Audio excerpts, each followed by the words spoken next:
Ntabwo nakemera gukundana n'umuhungu tutaryamana. Kubera iki? Kubera ko ngiye impamvu ubundi rukundo ngiye nkunda umuntu kugira ngo mukunde byonyine. Nuko tuba twaryamanye, ushaka no kunyaka urukundo nkaruguha ariko iyo nta minsi nk'itatu tumaranye tunaryamane kwezi ugasha turaryamana rukundo mba nakakugirira. Nangira gukunda iyo twakoze sex. Tayari ukabura byiyumve ko ntabwo yakundana n'umuhungu bataryamana. Kandi kuko mwajya kuryamana akavuga ko wamukundiraga irari mwana. Ntabwo yemera ko wamukundaga by'ukuri. Iyo mubwiye ngo reka turyamane, ibyo bintu ntabwo abyemera, avuga ati wowe ushaka ko twiryamane rugacaho.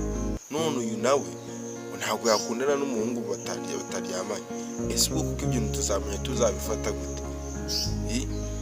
Ese tuvuge ko bose ariko bameze? Gukunda umuntu utagukunda biba bimeze nko kwisogota inkota mu rubavu, wowe ubwawe ku giti cyawe urwana n'umutima uwubwira ngo waretse gukunda uriya muntu katagukunda, ariko umutima ugakomeza